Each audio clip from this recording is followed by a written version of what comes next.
Hail Mary, full of grace, the Lord is with you. Blessed are you amongst women, blessed is the fruit of thy womb, Jesus. Holy Mary, Mother of God, pray for us sinners, now and at the hour of our death. In the name of the Father, and of the Son, and of the Holy Spirit. Amen. ചേട്ടാ, അന്നത്തെ ഇവരെ video കണ്ടിട്ടേ എനിക്ക് plenary ഇന്റലിജൻസിനെ പറ്റി കുറച്ച് doubt ഉണ്ട്. ആടാ, ആ വീഡിയോ കണ്ട ശേഷമേ ഞാനും അതിനെപ്പറ്റി കുറെ റിസർച്ച് ചെയ്തായിരുന്നു.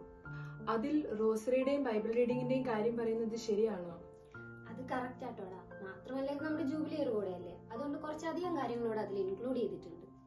Pilgrimage, pious visits to secret places, work of mercy and penance. ഇത് മൂന്നുമാണ് ആഡ് ചെയ്തേക്കുന്ന 3 മേജർ പോയിന്റ്സ്.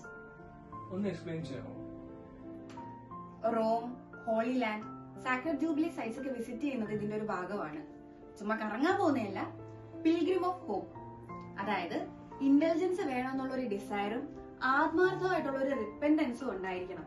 പിന്നെ acts of mercy and penance practice ചെയ്യുന്നതും ഇതിന്റെ ഒരു വഴിയാണ്. പിന്നെ ഹോളിഡോറിലൂടെ കടക്കുന്നതിനെ കുറിച്ച് നിങ്ങൾ കേട്ടിട്ടില്ലേ?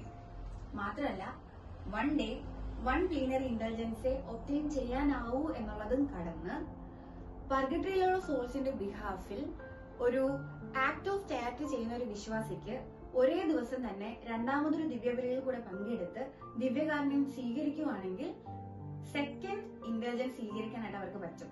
മാത്രമല്ല, മീഡിയ ഫാസ്റ്റിംഗിനെ കുറിച്ച് കേട്ടിട്ടുണ്ടോ? അത് ചെയ്യുന്നത് പ്ലീനറി ഇന്റലിജൻസ് കിട്ടാനുള്ള ഒരു വഴിയാണ് കേട്ടോ. ഈ ആക്ട്സ് ഓഫ് മെർസി എന്താണ്? നമ്മൾ പഠിച്ചിട്ടില്ലേ 14 കാരുണ്യ പ്രവൃത്തികൾ? ഈ വിശക്കുന്നവർക്ക് ഭക്ഷണം കൊടുക്കുന്നതും അറിവില്ലാത്തവരെ പഠിപ്പിക്കുന്നതും, അങ്ങനെ 7 ആത്മീയവും 7 ശാരീരികവും പ്രവൃത്തികളും.